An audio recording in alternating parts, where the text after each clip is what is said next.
नमस्कार दोस्तों, स्वागत है आपका बहुत बहुत Ramanuj maths classes online channel पर।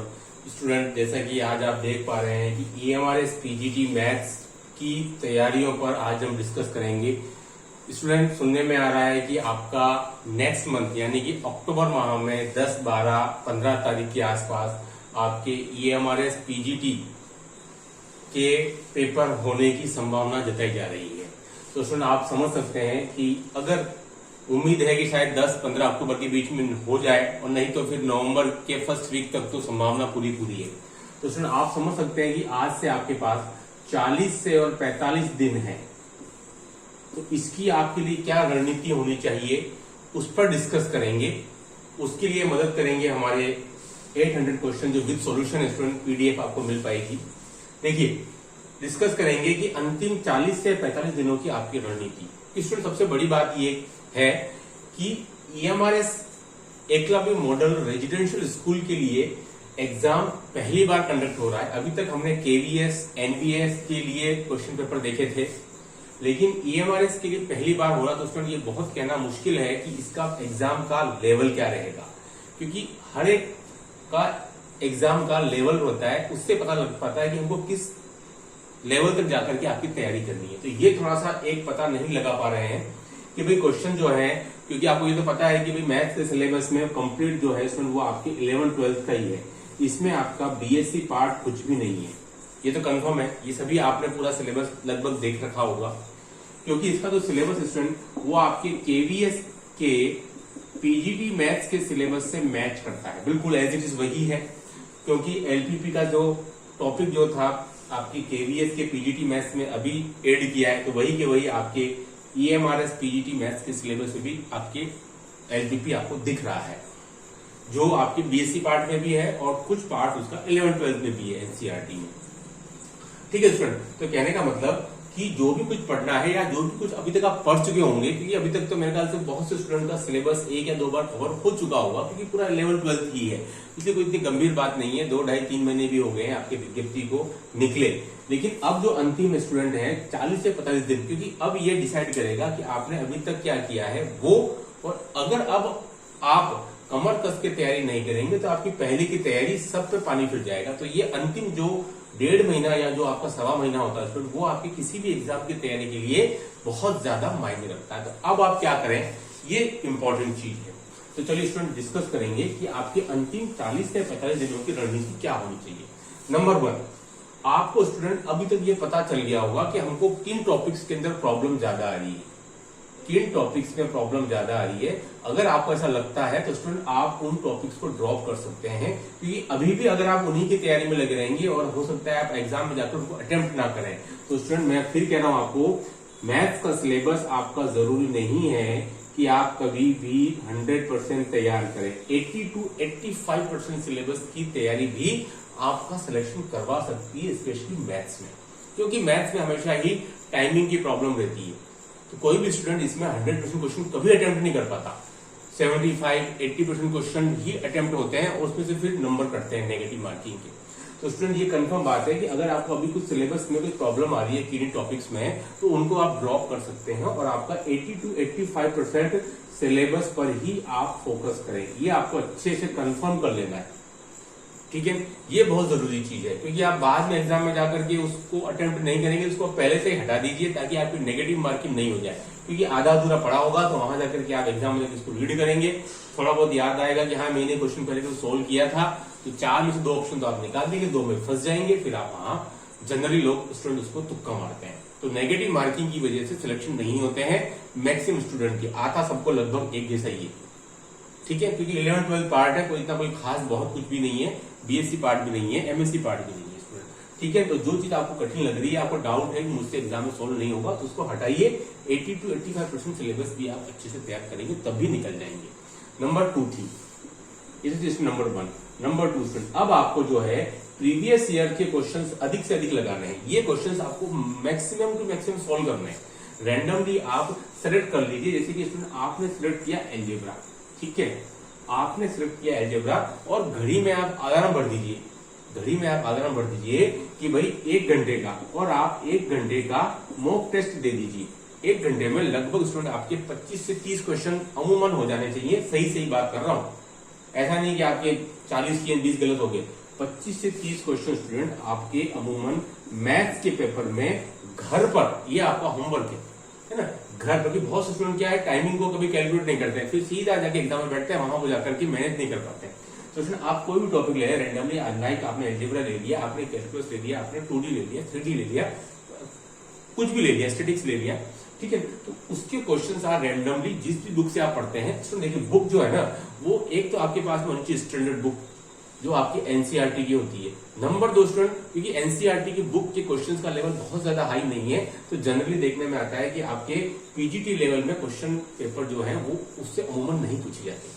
तो आपको उसके सारे एक आध बुक हमेशा आईआईटी जेई मेंस लेवल की हमेशा रखनी है। आईआईटी जेई मेंस लेवल की हमेशा आपको उसके पैरेलल पढ़नी, क्योंकि जो स्टैंडर्ड बुक होगी वो आपके कंटेंट को, यानी कि आपके सिलेबस, आपके बेसिक को पढ़ाने में मदद करेगी। क्योंकि ये जितने भी बुक्स हैं आईआईटी जेई लेवल की, चाहे वो एसआर सैनी की हो, जेपीएच पब्लिकेशन, या आपके यूनिवर्सल सेल्फ स्टडी हो स्टूडेंट आपके, या आपके आरडी शर्मा की जो गाइड आती है स्टूडेंट वो हो, या आपके अरेंज की बुक हो, कोई भी बुक हो स्टूडेंट, वो सब एप्लीकेशन बेस्ड होती है। उसमें पहले पेज से ही उसमें संबंधित टॉपिक के फॉर्मूले आने शुरू हो जाते हैं। उन फॉर्मूले के पीछे तर्क क्या है, वो फॉर्मूले कहां से आए, कहां से उत्पन्न हुए, वो कुछ भी नहीं मिलेगा आपको।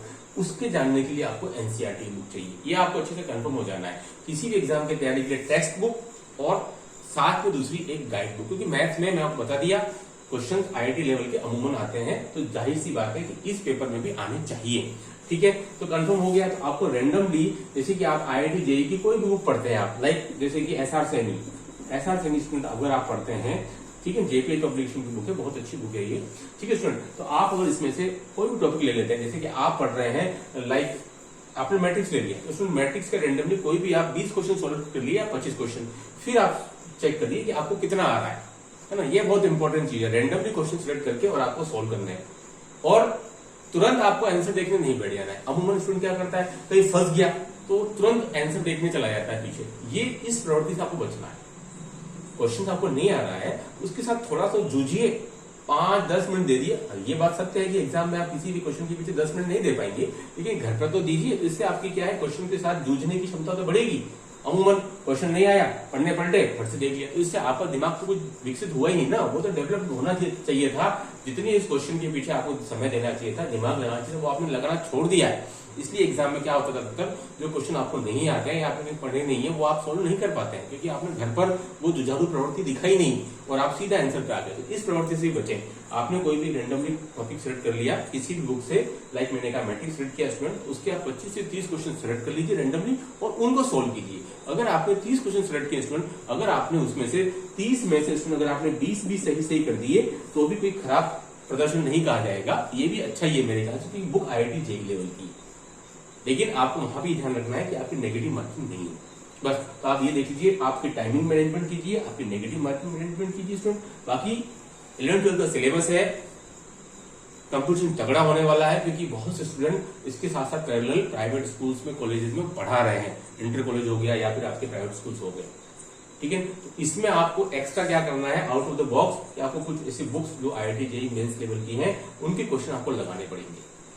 तो अंतिम समय में, यानी कि 40 से 50 दिन में, आप उन क्वेश्चन को चाहते हैं जो पिछले सालों में आए हुए हैं। यूपी टीजीटी पीजीटी हो गया, DSSS पीजीटी हो गया, आपके एनडीएस टीडीएस पीजीटी हो गया, या फिर आपका आरपीएससी का first grade second grade exam, तो उसमें मदद करेगा हमारा ये पीडीएफ, जो मात्र 70 रुपीज में मिलेगा। इसमें 800 क्वेश्चन है विद सॉल्यूशंस। उसके साथ साथ मेरे जो टेस्ट सीरीज है, जो मैं आपको आगे तैयार करूंगा, वो भी आपको फ्री ऑफ कॉस्ट दे दूंगा, ठीक है। तो क्योंकि ये क्वेश्चन, मैं ये नहीं कह रहा हूं कि ये क्वेश्चन बहुत इंपॉर्टेंट है या ये क्वेश्चन आने वाले हैं, ऐसा मैं कोई दावा नहीं कर रहा हूं, लेकिन ये क्वेश्चन आपको मदद करेंगे अंतिम समय में ये प्रिडिक्ट करने में कि भाई ये क्वेश्चन मैं अगर कर लूं तो मेरा बेसिक कवर हो जाएगा, और मेरे मैक्सिमम क्वेश्चन जो पिछले सालों के आए हुए हैं अलग अलग पेपर के, वो मेरे कवर हो जाएंगे। बस इतना ही इसका फायदा मिलेगा आपको। बाकी मेरा कोई ऐसा दावा नहीं है कि बहुत इंपॉर्टेंट है, उनको आप लगा लोगे इसको कुछ ऐसे ही आ जाएगा, ऐसा मैं कुछ भी नहीं कह रहा हूँ। ज्यादातर लोग स्टूडेंट यही मैसेज करना शुरू कर देते हैं, सर ये कर लूं तो काफी है। ये ना काफी है, क्योंकि मैथ्स में प्रैक्टिस ही सर्वोपरि होती है। आप जितना प्रैक्टिस करोगे उतना ही ज्यादा आप सिलेक्शन के नजदीक पहुंचेंगे। बस ये फैक्ट बात है। एक टॉपिक को 2 बार किया, 3 बार किया, 4 बार किया, और उसमें मैंने पहले भी कहा एक बुक को 10 बार पढ़ने का, 10 बुक को एक बार पढ़ने का कोई औचित्य नहीं होता मैथ्स में। तो आपने कोई भी बुक परचेज कर ली, उसी के आप क्वेश्चंस लगाते रहिए बार बार, और स्टूडेंट फॉर्मूला को विशेष ध्यान दीजिए। ये देखने में आता है कि स्टूडेंट लाइक डिफरेंशिएशन का फॉर्मूला उसको एग्जाम में बैठे भूल जाता है, इंटीग्रेशन का भूल जाता है, 2D के फॉर्मूले उसको याद नहीं आते, बहुत छोटी छोटी सी चीजें वो भूल जाता है स्टूडेंट। आप फॉर्मूला को विशेष ध्यान दीजिए, यानी कि अगर आप 5 घंटे मैथ्स पढ़ते हैं स्टूडेंट, तो आप प्रतिदिन जो है 1 घंटा फॉर्मूलों को दीजिए। ये बहुत जरूरी चीज होती है, ठीक है। नो डाउट फॉर्मूले सीधे एग्जाम में नहीं आते हैं 11th-12th लेवल में, लेकिन आपको ये क्वेश्चंस को आपको सॉल्व करने में बहुत हेल्प करेगा। तो आप 1 घंटा एटलीस्ट 5 घंटे में से आप फॉर्मूलों को बिल्कुल दीजिए। ये बहुत जरूरी चीज है, उनको रिपीट करते रहिए। अगर आप क्वेश्चन रिपीट नहीं कर पा रहे हैं तो फॉर्मूले आप जरूर रिपीट कीजिए स्टूडेंट। ये बहुत जरूरी चीजें होती हैं जो कि आपके चयन में बहुत ज्यादा हेल्पफुल साबित होंगी, स्पेशली मैथ्स के अंदर। मैंने पहले भी कहा मैथ्स में कभी मेट आपकी 50-55 से अबव नहीं जाया करती है, तो जो भी आप करें वो बहुत सॉलिड करें। कुछ चीजों को आप निकाल सकते हैं, मैंने पहले भी कहा है आपको कभी पूरा सिलेबस अगर आपको कर ले तो बहुत बढ़िया है, सुविधाजनक होगा क्वेश्चन एग्जाम को सिलेक्ट करने में।